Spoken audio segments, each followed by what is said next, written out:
আর national টিমে কাউকে congratulate করেছেন কিনা অস্ট্রেলিয়া এখন যারা আছে? অলমোস্ট ম্যাক্সিমাম সবারই কংগ্রেচুলেশন দেওয়া হয়েছে, মানে বাদ জানি।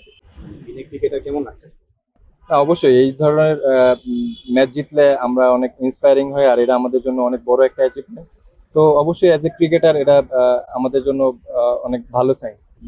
দেখেন, ওয়ার্ল্ডের 4-5টা জায়গায় আমরা খেলতেছি, তো এটা আমাদের জন্য ডেফিনেটলি খুবই ভালো সাইন। ভাই একটা বিষয়, আপনি নিজে নাহিদ রানাকে এই সিরিজে দেখতে চেয়েছিলেন কিনা? অনেকেই নাহিদ রানাকে নিয়ে বলছিল যে আসলে থাকলে অনেক ভালো হতো। ডেফিনেটলি ওর মতন বলার আমাদের আমাদের টিমে থাকলে আমাদের টিমের জন্য অনেক বড় অ্যাডভান্টেজ।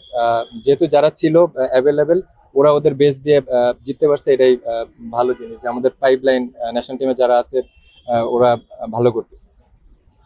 ডেফিনেটলি এটা অনেক গুরুত্বপূর্ণ, কারণ দেখেন আগে যখন ন্যাশনাল টিম খেলতো হয়তো সাথে এই টিমটা খেলতো, ইমাজিন টিম, এইচপি টিম, তো এখন 4টা-5টা টিম একসাথে খেলতেছে, তার মানে আমাদের পাইপলাইন অনেক স্ট্রং আছে বোঝা যাচ্ছে। আমরা অবশ্যই, যেহেতু এটা আমার জন্য নতুন একটা এক্সপিরিয়েন্স, তো এই জায়গাটা ভালো করে অবশ্যই ন্যাশনাল টিমে কামব্যাক করার চেষ্টা আমরা করবো। অস্ট্রেলিয়ার বিপক্ষে জয়টি আসলে কিভাবে দেখছেন? আপনি তো টিমের পার্ট ছিলেন।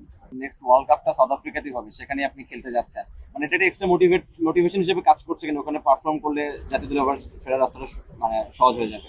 টু বি অনেস্ট, এত লম্বা চিন্তা করতেছি না, জাস্ট এই সিরিজটা খেলতে যাচ্ছি, জাস্ট এনজয় করে এই সিরিজটা যেন ভালো খেলতে পারি, জিততে পারি, এই সিরিজটাতে কনসেন্ট্রেশন আছে। এই সিরিজে কোনো পার্সোনাল গোল আছে কিনা আপনারা, থাকে না টার্গেট একটা এরকম? আচ্ছা, পার্সোনাল গোলটা এখন রিভিল করতে চাচ্ছি না, যেহেতু নিজের মতন করে প্ল্যান করছি। আলটিমেট টিমটা জেতানোটাই হচ্ছে সবচেয়ে বড় গোল। শেখের অ্যাগ্রেশনটা দেখতে পাবো কিনা? ফার্স্ট অফ অল এখানে দুইটা হলো 4 ডে ম্যাচ, দেন হচ্ছে 1 ডে ম্যাচ, তো চেষ্টা থাকবে সিচুয়েশন অনুযায়ী খেলার, যেভাবে করে এতদিন প্রিপারেশন নিচ্ছি ওইটার জন্য প্রপার ডেলিভার করতে পারি, এটাই ফোকাস থাকবে।